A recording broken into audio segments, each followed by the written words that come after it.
बिस्मिल्लाहिर्रहमानिर्रहीम। अस्सलाम वालेकुम viewers. Weekly market update video के साथ इरफान अवान आपकी खिदमत में हाजिर। इस वीडियो में हम आपके साथ जो स्टॉक मार्केट के करंट वीक के लिए डायनामिक्स रहे वो इन डिटेल डिस्कस करेंगे और इसके साथ साथ सीमेंट और स्टील इंडस्ट्री के लिए एक बड़ी न्यूज़ है जो कि इस वीडियो के एंड में हम आपके साथ शेयर करने जा रहे हैं। तमाम व्यूअर्स से गुजारिश है कि हमारी इस वीडियो को एंड तक देखिए ताकि इसमें दी गई इन्फॉर्मेशन से आप पूरा फ़ायदा उठा सकें। और इसके साथ साथ तमाम व्यूअर्स से गुजारिश है कि हमारी वीडियोस को ज़्यादा से ज़्यादा लाइक और शेयर किया कीजिए और हमारे चैनल को सब्सक्राइब करें ताकि स्टॉक मार्केट से रिलेटेड अनबायस्ड और प्रोफेशनल ओपिनियन आप तक टाइमली मैनर में पहुंचता रहे। तो व्यूअर्स आज की वीडियो स्टार्ट करते हैं। तो आज की वीडियो में अगर हम देखें व्यूअर्स तो पिछले वीक में स्टॉक मार्केट में एक रेंज बाउंड एक्टिविटी रही और मार्केट बहुत नैरो रेंज में मार्केट ने मूव किया है और केएससी 100 इंडेक्स ने 283 पॉइंट्स की कमी रिकॉर्ड की गई है पिछले हफ्ते में। और इसके अलावा अगर हम वॉल्यूम्स का एनालिसिस करें तो वॉल्यूम्स भी तकरीबन 211 मिलियन शेयर्स पर डे के रहे और इसमें तकरीबन 15% की हमने डिक्लाइन देखी है। तो व्यूअर्स इसके साथ साथ अगर हम फॉरेन इन्वेस्टमेंट प्रोफाइल का देखें तो फॉरेनर जो हैं वो नेट सेलर्स रहे with sell of 0.7 million US dollars. इसमें ज़्यादातर सेलिंग जो है वो फॉरेन कॉर्पोरेट्स की तरफ से आई और फॉरेन जो हमारे ओवरसीज़ पाकिस्तानीज थे उनकी तरफ से हमने नेट बाय पोजीशन देखी है। वेयर एज अगर हम इंडिविजुअल्स यानी लोकल इन्वेस्टमेंट प्रोफाइल का एनालिसिस करें तो उसमें इंडिविजुअल्स और बैंक्स जो हैं वो नेट बायर्स रहे हैं और इंश्योरेंस कंपनीज की तरफ से काफ़ी पिछले हफ्ते में एग्रेसिव सेलिंग देखी गई है। तो व्यूअर्स अगर हम पॉजिटिव कंट्रीब्यूटिंग सेक्टर्स की तरफ देखें तो top of the list cement sector रहा, उसके बाद टेक्नोलॉजी और स्टील सेक्टर्स हैं। इसके बाद नेगेटिव कंट्रीब्यूटिंग सेक्टर्स में banks, oil and exploration, auto, textile और फार्मा के सेक्टर्स सर फहरिस्त रहे हैं। इसी तरह अगर हम स्क्रिप्ट वाइज एनालिसिस करें तो व्यूअर्स पिछले हफ्ते में सिस्टम जो है वो टॉप ऑफ द लिस्ट रहा जिसने तकरीबन टोटल मार्केट में 76 पॉइंट्स का इजाफा किया। उसके बाद ईफर्ट, कोहार्ट सीमेंट, एफएबीएल और सर्वी के शेयर्स हैं। अगर हम नेगेटिव पॉइंट कंट्रीब्यूटर्स में देखें तो उसमें top of the list Habib bank है, उसके बाद टीआरजी, पीएसईएल, एंग्रो और पाको के शेयर्स हैं। तो व्यूअर्स काफ़ी हमारे पास क्यूरीज आ रही थी कि despite of the approval of IMF program and receiving 7-8 tranche of IMF हमारी मार्केट ने उस तरह से रिएक्ट नहीं किया है। तो एक इसका एक ब्रीफ सा रिप्लाई मैंने आई थिंक मेरी बुध या जुमेरात की वीडियो में आपको दिया था, तो उसको थोड़ा इन डिटेल मैं इसके साथ डिस्कस कर लेता हूँ और इसके साथ साथ मैं कोशिश करूँगा कि ये जो भी रिसेंट फ्लड्स आए हैं उसके जो हमारे इकोनॉमिक रिपरकशंस आ रहे हैं वो भी आपके साथ आज की वीडियो में इन डिटेल डिस्कस हो जाए।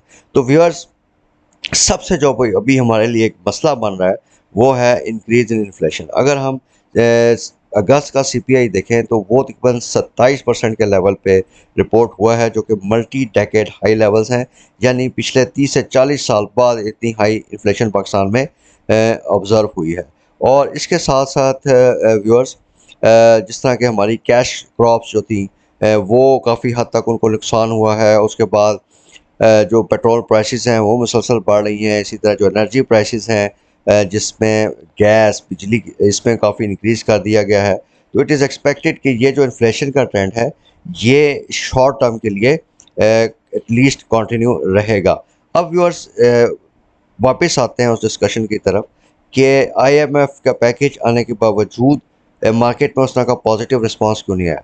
तो व्यूअर्स उसका आंसर ये है कि इतनी हाई इन्फ्लेशन जब होती है तो उसमें एक रिस्क ये बढ़ जाता है कि इस हाई इन्फ्लेशन की वजह से आपका जो इंटरेस्ट रेट है वो भी बढ़ेगा और इंटरेस्ट रेट जब बढ़ते हैं तो वो ना सिर्फ आपकी इकोनॉमी को स्लो डाउन करते हैं बल्कि बिजनेस की इनकम को भी काफ़ी हद तक कम करते हैं। तो इस रिस्क की वजह से इन्वेस्टर जो है उनमें लैक ऑफ कॉन्फिडेंस है और वो भी मार्केट में फ्रेश एंट्री नहीं ले रहे।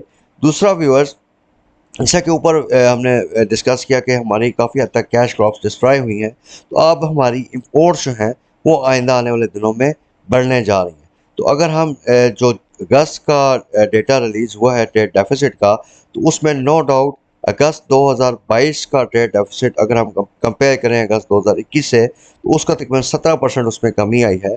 लेकिन अगर हम मंथ ऑन मंथ बेसिस पे देखें यानी अगस्त 2022 को जुलाई 2022 से कंपेयर करें तो उसमें आपको 29% का एक मैसिव इंक्रीज नज़र आ रहा है। इसी तरह व्यूअर्स जैसे ही आपकी इंपोर्ट्स इंक्रीज होंगी, एक जो कि फ्लड रिलेटेड डैमेजेस की वजह से हमें इंपोर्ट्स करना पड़ रही हैं, इसमें आप देखेंगे जिस तरह टेक्सटाइल सेक्टर के लिए कॉटन बड़ा ज़रूरी है, कॉटन हमारा काफ़ी हद तक डिस्ट्रॉय हो गया है, अब हमें कॉटन की इंपोर्ट करनी पड़ेगी। इसी तरह हम राइस के काफ़ी अच्छी एक्सपोर्ट करते थे, राइस की फसल डिस्ट्रॉय होने की वजह से अब हमें जो है हमारी एक्सपोर्ट्स वहाँ से भी कम होंगी और उसका अल्टीमेटली हमारे करंट अकाउंट पे प्रेशर आएगा।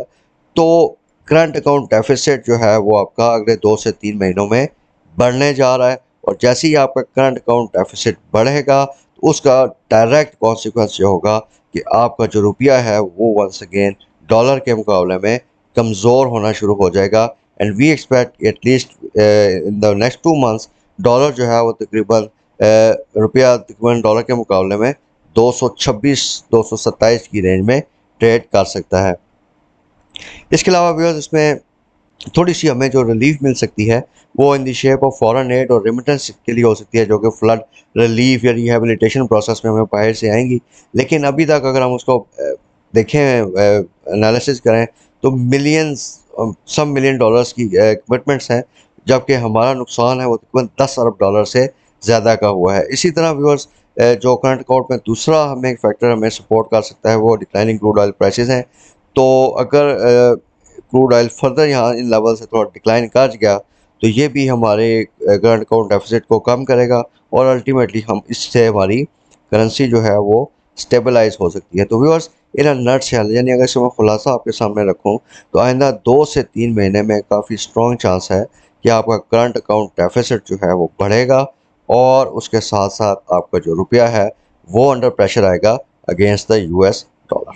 तो व्यूअर्स अगर ये जो रिसेंटली फ्लड रिलेटेड डैमेजेस हुई हैं, तो इसमें इस स्लाइड में अगर आप देखें तो टोटल 3082 किलोमीटर सड़कें जो हैं वो डिस्ट्रॉय हुई हैं।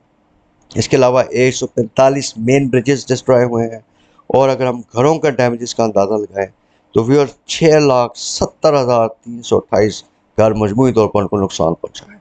सबसे ज़्यादा नुकसान खैबर पख्तूनख्वा और सिंध में हुआ है व्यूअर्स। तो सिंध के अगर आप नंबर्स देखें तो पार्शली डेवलप्ड हाउसेस में 3,95,000 घर डिस्ट्रॉय हुए हैं, और फुली डेवलप्ड हाउसेस जो थे वो 1,86,148 घर डिस्ट्रॉय हैं। तो बहुत बड़ा व्यूअर्स और अनफॉर्चुनेट, बहुत अनफॉर्चुनेट ये हुआ है, और बहुत ज़्यादा नुकसान में है, और लोग काफ़ी सफ़र कर रहे हैं इसे। अल्लाह करे कि इस क्राइसिस से हम जल्दी से जल्दी निकलें और ज़्यादा से ज़्यादा हमें रिलीफ मिले, ताकि हम इन लोगों की गवर्नमेंट जो है वो प्रॉपर मदद कर सके। तो व्यूअर्स ये जो मैंने आपके साथ पिछली स्लाइड शेयर की, इसमें अब जो मोस्ट लाइकली सिनेरियो ये बनने जा रहा है कि अगले 2 महीने या 1 महीने बाद, जब ये अभी तो रिलीफ पैकेज चल रहा है, जब ये रिलीफ एक्टिविटीज़ ख़त्म होंगी, रोड नेटवर्क बहाल होगा, तो फिर एक मैसिव लेवल पे जो है एक रिहेबिलिटेशन या रिकन्स्ट्रक्शन का वर्क शुरू होगा, जिससे वी कैन एक्सपेक्ट कि सीमेंट और स्टील की जो सेल्स हैं वो काफ़ी बढ़ सकती हैं।